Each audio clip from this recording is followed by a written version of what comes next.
The Industrial and Commercial Employment Ordinance, Minimum Wages Ordinance, Employment Social Security Ordinance, Workmen Compensation Act, Factories Act, Disabled Persons Ordinance, Maternity Benefits Ordinance, Workmen's Children Education Ordinance. Assalamu alaikum, this is Afshan Nasir Advocate, hoping you all are good. یہ سارے کے سارے acts and ordinances جو کہ work مین employee labour کو safe guard کرنے کے لیے یا ان کی پروٹیکشن کے لیے بنائے گئے، ان سب کے باوجود بھی ہمارا ورک مین لیبر یا امپلائی بہت ساری ڈیپریویشنز کا شکار ہے. ان سارے ایکٹ اینڈ آرڈیننسز کی تفصیلات کے اندر جانا اس ایک ویڈیو کے اندر پاسبل نہیں ہے. وہ کامنلی پوچھے جانے والے سوالات جو کہ ہمیں ڈیلی لائف کے اندر دیکھنے کو ملتے ہیں، ہم آج ان پر ہی بات کریں گے. سب سے پہلا ایشو ورکنگ آورز ہیں، جن کو فیکٹریز ایکٹ 1934 کے اندر ایکسپلین کیا گیا. یہ 8 آورز پر ڈے اور 48 آورز پر ویک سے لے کر 10 آورز پر ڈے اور 50 آورز پر ویک تک ایکسٹینڈیبل ہیں. کے دوران ایوری 4 to 5 آورز ایک گھنٹے کی آدھے سے 1 گھنٹے کی بریک بھی اس کا لازمی حصہ ہونی چاہیے. ویکلی ہالیڈے پر کسی بھی ورکر سے کوئی کام نہیں کروایا جائے گا. اگر کام کی زیادتی کی وجہ سے ویکلی ہالیڈے کے اوپر کام کرنا پڑے تو ان ہالیڈیز کا شمار عام دنوں کے اوپر پورا کیا جائے گا اور ان کے ساتھ ایک ایڈیشنل کمپنسیٹری لیو ملنا بھی ورک مین کا حق ہے. دوسرا اہم ایشو تنخواہ کی کم سے کم لمٹ ہے، جو کہ امپلائیز سوشل سیکیورٹی آرڈیننس کے تحت یعنی پیس کے تحت ڈیفائن کی گئی ہے کہ اس کی منیمم لمٹ جو ہے وہ 18,000 ہونی چاہیے. اس کے ساتھ ہی ویجز ایکٹ کے تحت ایک بورڈ تشکیل دیا جاتا ہے جو کہ اس بات کو انشور کرتا ہے اور ٹائم ٹو ٹائم اس کو گو تھرو کر کے سجیشنز کے ساتھ ریوائز کرتا ہے کہ کرنٹ کنڈیشنز کے اندر ویجز کی منیمم لمٹ کتنی ہونی چاہیے. اور اس کا یہ کام ہے کہ وہ اس بات کو موجودہ حالات کو دیکھتے ہوئے اس بات کو ڈیفائن کرے کہ منیمم لمٹ کیا فکس کی جانی چاہیے. اور اس کا کام یہ بھی ہے کہ یہ امپلائرز کے اوپر چیک رکھے کہ وہ تنخواہ کسی بھی صورت میں منیمم لمٹ سے کم فکس نہ کریں.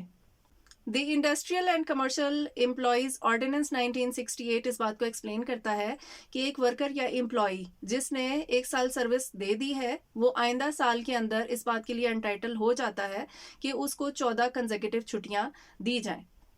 اس کے ساتھ وہ چھٹیاں بھی ان کا حصہ بنائی جائیں جن ہالیڈیز پر اس نے کام کیا ہے یا ایسے فیسٹیولز کے دوران جب نیشنل ہالیڈیز تھیں اور اس کو ان پر کام کرنا پڑا، ان لیوز کو اس کے ساتھ ملا کر وہ ایڈیشنل کمپنسیٹری لیو بھی اس کا حصہ بنائی جائے. اس طرح سے ہر امپلائی یا worker 10 casual leaves with full pay اور 14 سک لیوز ود ہاف پے کے لیے انٹائٹلڈ ہوگا.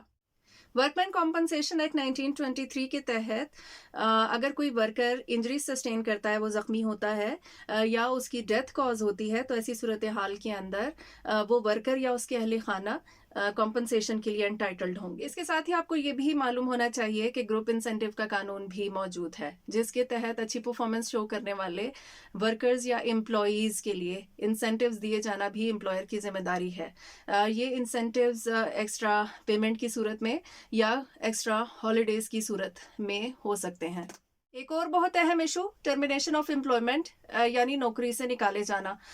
یہ جان لینا آپ کے لیے بہت ضروری ہے کہ ٹرمینیشن آف امپلائمنٹ کا ایک پورا پروٹوکول ہے جس کو فالو کرنا ہے امپلائر کی ذمہ داری ہے. 1 مہینے کا پرائر نوٹس دینا ایک پرماننٹ ورکر کو، اور یہ جان لینا بھی ضروری ہے کہ ایک پرماننٹ ورکر وہ ہے جو کہ 3 مہینے کے لیے کسی انڈسٹری، فیکٹری یا کمپنی کو سرو کر چکا ہے. کو 1 مہینے کا نوٹس ایڈوانس میں دینا ایک امپلائر کی ذمہ داری ہے.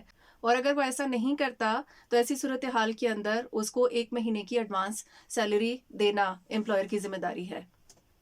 مگر اس کے ساتھ ہی امپلائر کی یہ ذمہ داری ہے کہ وہ لکھ کر ریزن شو کرے گا کہ اس نے یہ ٹرمینیشن کیوں کی. اب بات کرتے ہیں بونس کی. ایک انڈسٹری 1 سال کے اندر جو پروفٹ بنائے گی اس پر بائنڈنگ ہے کہ وہ کلوزنگ آف دی ایئر کے 3 ماہ کے اندر اپنے امپلائیز کو بونس دے گی. ان سارے لاز کی انفورسمنٹ اور ان سارے حقوق کے حصول کے لیے لیبر کورٹس قائم کی گئی ہیں، جہاں پر اسپیڈی ٹرائلز ہوتے ہیں، فائنز اینڈ ریفنڈز ہوتے ہیں. ایسے امپلائر جو کہ اپنے فرائض ٹھیک سے انجام نہیں دے رہے، ان کے اوپر فائنز لگائے جاتے ہیں، ان کو پینالٹیز دی جاتی ہیں. اور ایسے ورکرز یا امپلائیز جن کو ان کے حقوق نہیں مل رہے، ان کے حقوق کا تحفظ کیا جاتا ہے. لیبر کورٹ کے پروسیجر کو بہت ہی سمپل رکھا گیا ہے. یہاں پر اسپیڈی ٹرائلز ہوتے ہیں، ٹائم فریم کو فکس کیا گیا ہے تاکہ وقت کو ضائع ہونے سے بچایا جا سکے.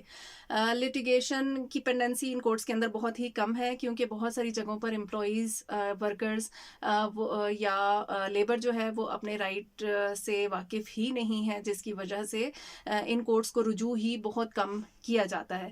اس شارٹ ٹائم کے اندر صرف ان ایشوز کو دیکھا جا سکتا تھا جو کہ ایک جاب کے حوالے سے بہت ہی اہمیت رکھتے ہیں. اس کے علاوہ اگر کچھ ایشوز ہیں ان کو کے لیے بھی بہت سارے لاز موجود ہیں. ہوپ فلی آپ کو آپ کے سارے سوالوں کے جواب مل گئے ہوں. اپنے حقوق کے بارے میں جاننے کی کوشش کریں تاکہ اپنی زندگی اور اپنی جاب دونوں کو محفوظ بنائیں. Stay blessed and happy. اللہ حافظ.